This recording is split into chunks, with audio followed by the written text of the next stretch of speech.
Hello, my name is Taya, and welcome to the Police Accountability Report. As I always make clear, this show has a single purpose, holding the politically powerful institution of policing accountable. And to do so, we don't just focus on the bad behavior of individual cops. Instead, we examine the system that makes bad policing possible. And today, we will achieve that goal by breaking down this arrest by Bulloch, Georgia police of a man who was visiting a county building to file a complaint about his treatment during a previous arrest. But it's not just about how the man who took this video was treated during the ordeal that we will focus on today.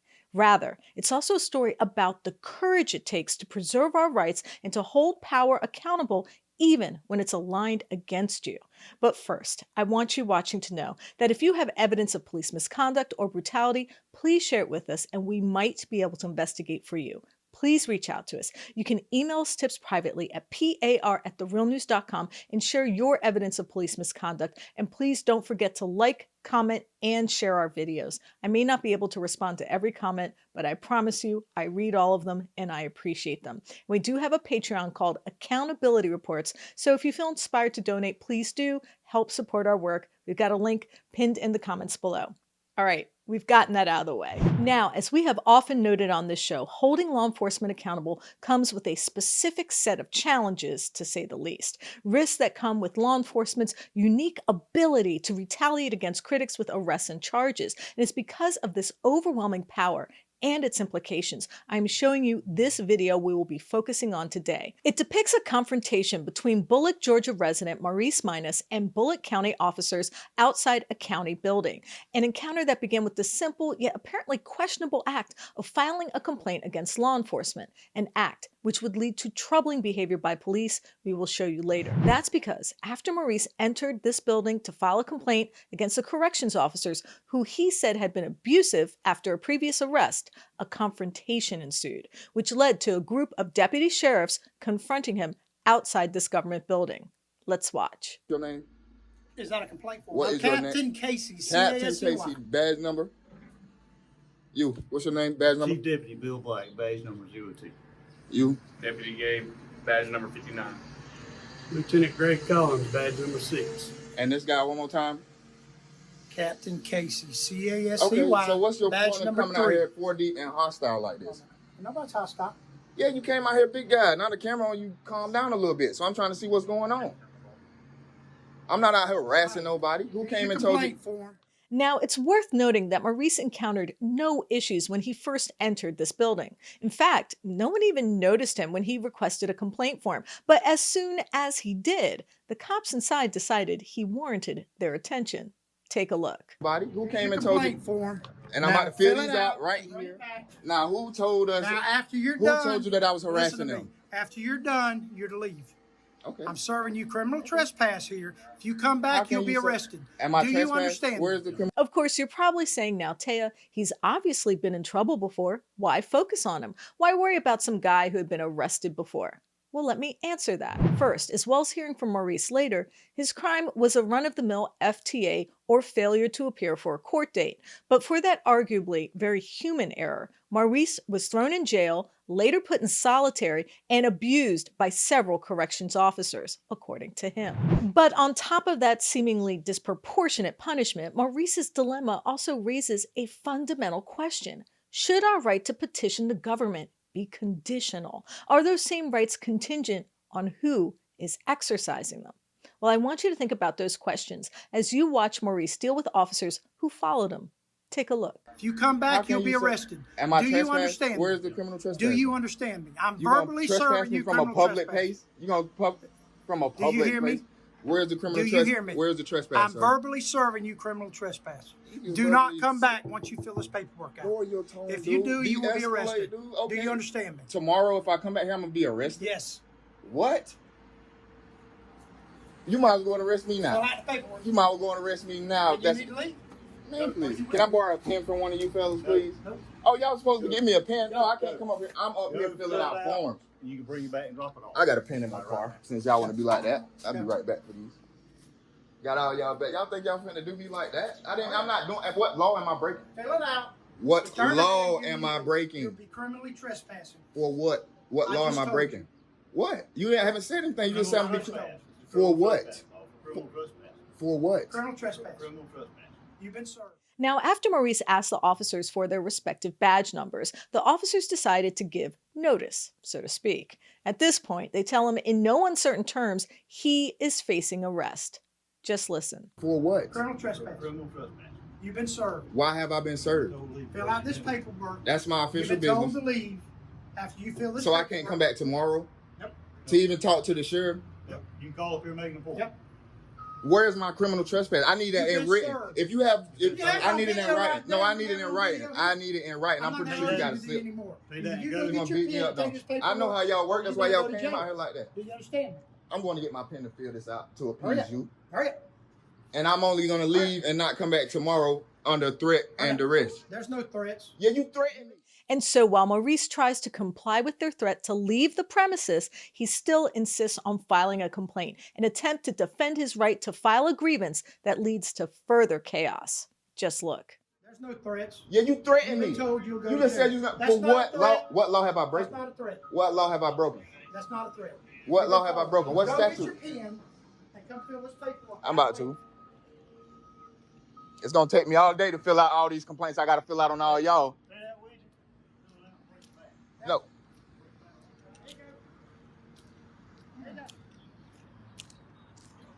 I don't need y'all following me to my car. Now, after the video ends, Maurice was arrested, and I will be talking to him later about what happened and how it affected him. But first, I'm joined by my reporting partner, Janis, who's been looking into the case. Stephen, thank you so much for joining me. Tay, thanks for having me. I appreciate it. So first, you've reached out to the sheriff's office. What are they saying?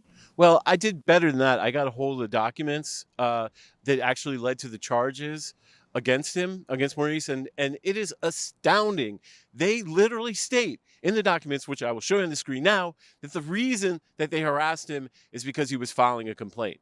And really the transom here was when they tried to get him to identify who he was complaining against, then they got testy with him. And that's literally what's in the documents. I mean, I can't even believe what I'm reading. Seriously, you're going to charge a guy for filing a complaint? I mean, and then he comes back to file some more complaints and you get agitated and you're like, I'm going to arrest him? Well, that's what it says in these documents in the United States of America, constitutional or not. I don't know. It's bizarre, but that's what they're trying to do. Is this arrest going to move forward? Are prosecutors actually moving forward with the case? Well, I put a call into them. I don't see how they can. I don't see how this is constitutional.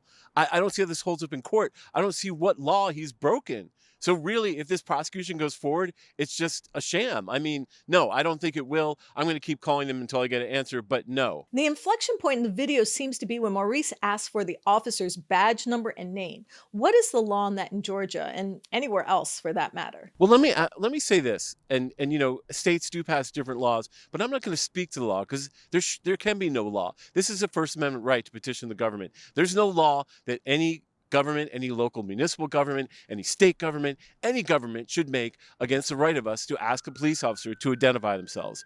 That is clearly the Constitution, and I just don't believe there is any law that should be able to actually abrogate the Constitution. That's my opinion. And now to get more details on the events that led up to his arrest and what happened after he was put into cuffs, I'm joined by Maurice. Maurice, thank you for speaking with us. Thank you for having me. So first, why were you at the Bulloch Sheriff's Office? To file a medical request practice form. Well, I was actually trying to get a practice form first. I called ahead and asked him, could I come and get a practice letter? And the clerk, I believe it was, told me yes, that I could come get a practice letter. So I came and got a practice letter. Everything went smooth with that. They were being more than cordial about that. But as soon as I asked about complaint forms, the whole demeanor just changed up. So when did the deputies become aggressive? What were they doing that made you feel like you had to record the encounter? And I asked, can I get some complaint forms now? And she's like, oh, complaint forms? Like literally, she goes, oh, complaint forms? You can't be out here harassing people. I'm like, harassing people? I'm not harassing anybody, you know? Like her whole demeanor just like she was being nice and cordial. Like even though she didn't want to let us sit down or whatever, she still was being like polite, I guess. But after that, I could just see the snarky attitude. So she like, okay, I'll go get some complaint forms. So she go. Well, let me back it up a little bit. Before she get the complaint forms, I asked to speak to the captain of the jail. It's Captain Thompson. I asked to speak to him, and she's like, okay, I'll go get him. You know. wait right here, I'll be back. So I'm waiting out, and that take probably like 20 minutes maybe. I'm waiting, and she come back. She goes, well, Captain Thompson isn't here. He went out for lunch. We waiting on him to come back. So I'm like, okay, can I speak with the sheriff? She goes, okay, let me see if the sheriff is in. She leaves, probably maybe 20 more minutes. Then she comes back. Well, the sheriff gone for the day. He won't be back here. So that's when I asked for complaint forms after that, because I'm like, I see what she's doing. Even if they were here, I wouldn't know it, you know? So I asked for the complaint forms, and that's when she go, oh, well, you can't be out here harassing people. And I literally look around like, miss, there's been nobody here but me the whole time. Who am I harassing? Nope. I got to rewind it again. This is what made her say her, I guess this is what made her say it. While she was going to get the sheriff or whatever, the nurse who I asked, that's the main person who I wanted to complain on. She came to the front. She had a name tag turned around and she goes, hey, I remember you. Like, as soon as she see me, as soon as she opened the door, I never went inside. I'm still outside. She goes, I remember you. I'm like, you do? I'm smiling, trying to be cordial because I know they tactics.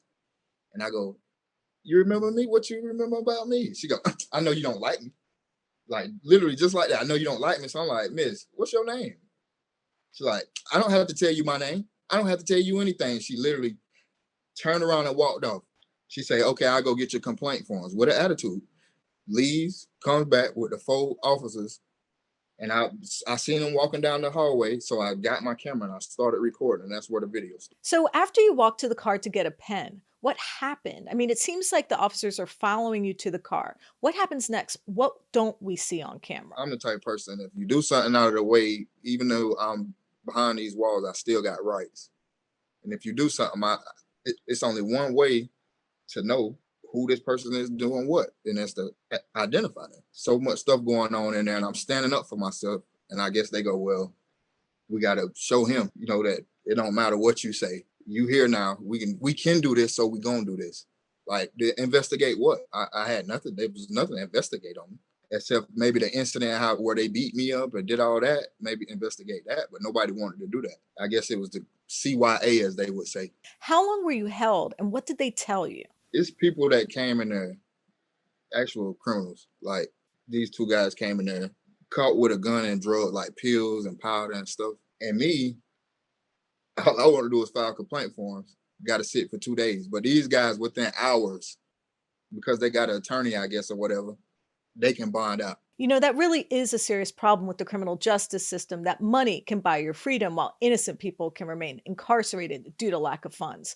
So tell me, what charges are you facing and what is the possible outcome for you? It's been a little over 2 years since this happened. I obviously pled not guilty. And I've had maybe 3 or 4 court appearances for this, where I go and they ask me if I want to change my plea or whatever. And I tell them the same thing.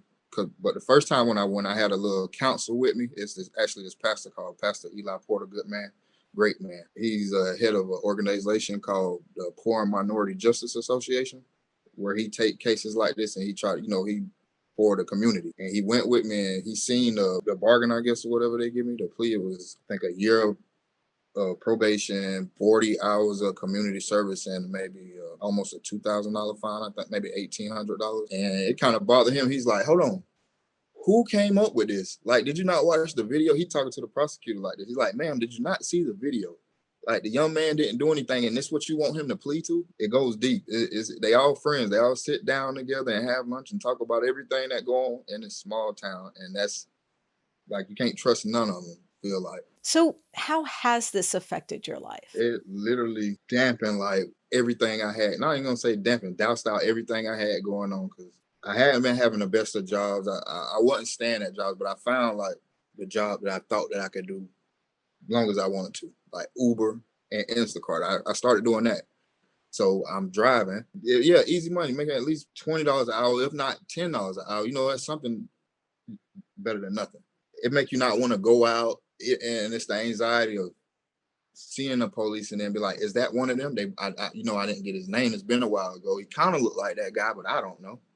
It's that paranoia of not knowing who did what to you, and they can make up anything, basically. So I just been going through my life stressing about it, but not stressing about it. Because it is what it is, I guess, but I have noticed that I got a couple more gray hairs in my beard. I've lost plenty of nights of sleep And every day I obsess over it. Okay. The arrest of Maurice is not just about the ability of police to retaliate. I also think it reveals something significant about a problem with law enforcement that gets less attention than it deserves. Namely, there are just too many cops dedicated to problems that have little to do with public safety. Just take a head count from Maurice's encounter and you will see what I mean. As he takes a spontaneous sidewalk roll call in the beginning of his video, you see at least 4 different officers reluctantly giving their names and badge number. That's 4 cops with full police powers that have so much time on their hands they can follow Maurice into the parking lot and effectuate what can best be described as a questionable arrest. But the reason I make this point is not just because the number of cops involved in his arrest seems excessive. It's more important, I think, as an example of how we have misallocated resources towards policing and how those misplaced priorities are at least partly responsible for the lack of trust in law enforcement. So let me use the failed war on drugs as an example. And before you say it, I know it's an easy target that a lot of people have criticized, and rightly so, but I have something specific that might shed new light on how this so-called war has distorted the very fabric of our country's social compact. First, as we all know, the war on drugs was a pretense to use law enforcement to diminish the rights and political agency of the working class and minorities. The idea to criminalize addiction was simply a way to monetize the poor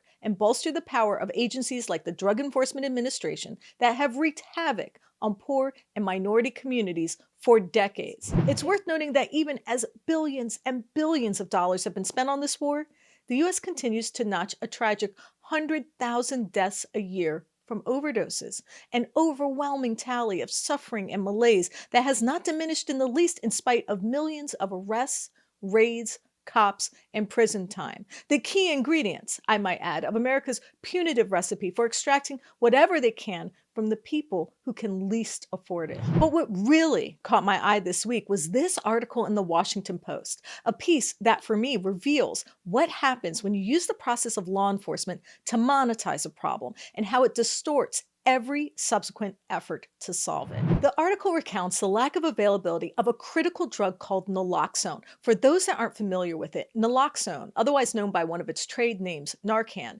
is what's known as an opioid antagonist, a drug delivered in the form of a nasal spray that can literally revive a person in the midst of an overdose. It has, quite frankly, saved thousands of lives. But it could do more, because at the moment, oddly enough, you need a prescription to obtain it. I guess the idea is that when someone you know is overdosing, you'll hop right on the phone, call a doctor, get a diagnosis, get the prescription from a pharmacy, pick it up, and then administer it. You get my point. It's absurd, which is why the Washington Post editorial explores the reason that this life-saving drug and the aforementioned overdose crisis has not been made available over the counter like aspirin and cough medicine. The piece asks very vexing and serious questions.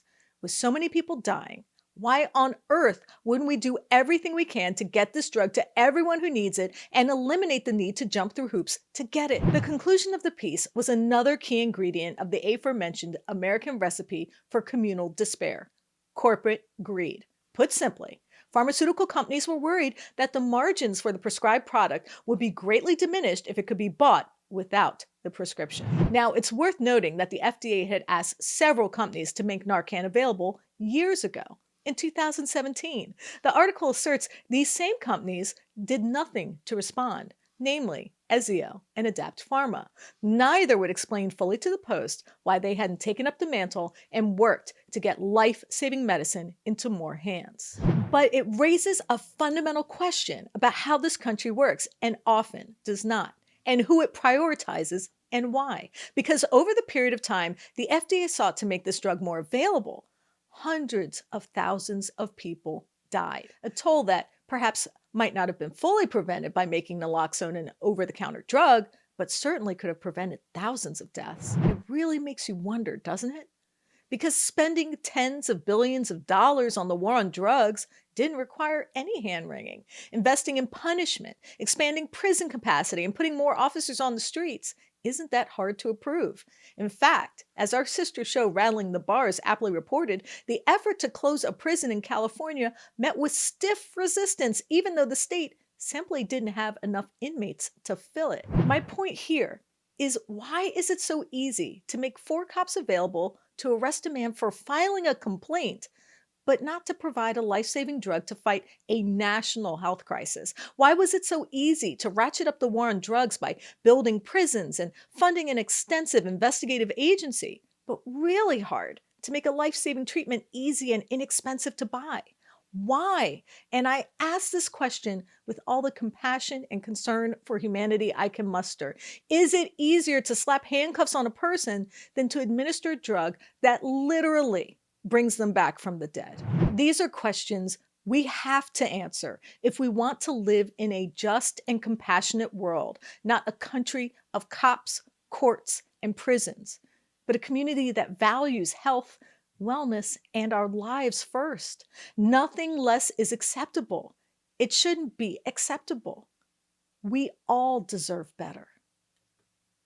I want to thank my guest, Maurice, for joining me and sharing his story and his fight for accountability. Thank you, Maurice. And of course, I have to thank intrepid reporter Stephen Janis for his writing, research, and editing on this piece.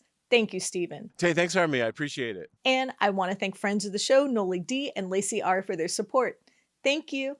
And a very special thanks to our Patreons. We appreciate you. And I look forward to thanking each and every one of you personally in our next live stream, especially Patreon associate producers John R. and David K. and super friends Shane Bushta, Pineapple Girl, and Chris R.